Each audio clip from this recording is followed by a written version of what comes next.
তাহলে গুনাহটা আরও উল্টে হাজির ভিতরে ঢুকবো, আরও অন্য অন্য মানুষের ভিতরের থেকে যে গুনাহ হেটার ভিতরে গেছে এটার ভিতরে ঢুকবো। অথবা কি মনে করেন আপনারা, আমি বুঝতেছি না। এটা তো সাধারণ বিবেক বুদ্ধিরই কথা, তাই না? চিন্তা করলে একটা ফাতর কিভাবে গুনাহটাই না নেয়? এটা কি মানে ফিল্ম পাইছেন নাকি? ফিল্ম মুভি অভিনয় চলতেছে আমাদেরকে নিয়ে, মানে ফিল্ম জগতে আমাদেরকে রাখছে আমাদের নবীর ওয়ারিস সাহেবরা আর কি, যারা সুন্দর সুন্দর হাদিস তৈরি করে, কালিজিরের হাদিস তৈরি করে, লাউ খাওয়ার হাদিস তৈরি করে।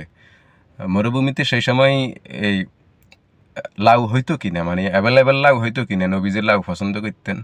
হুম। তারপরে কালিজিরা মহারোগের ওষুধ, কই একটা কাশও তো ভালো হয় না, কালিজিরা মহারোগের ওষুধ। এ সমস্ত হাদিস দিয়ে নবীরা আপনারা ছোটো করলেন না বড় করলেন? এটা আপনারা নিজেরাও বুঝতেছেন না, আসলে ছোটো করছেন না বড় করছেন। বুঝবেন কেমনে? কারণ ওই যে আপনাদের যে ট্রেড লাইসেন্স আছে, এই ট্রেড লাইসেন্সের বাইরে যদি কথা বলতে যান, অর্থাৎ আল্লাহর দেওয়া লাইসেন্স হইল কোরআন, আর মোল্লাদের বানানো, ওয়ারিসদের বানানো লাইসেন্স হইল, ট্রেড লাইসেন্স হইল হাদিস। এই হাদিস না থাকলে তো ব্যবসা করা সম্ভব না। তো ব্যবসা করা যেহেতু সম্ভব হবে না, তো বেচারারা খাইব কী করি? মোটা মোটা মুরগির রান,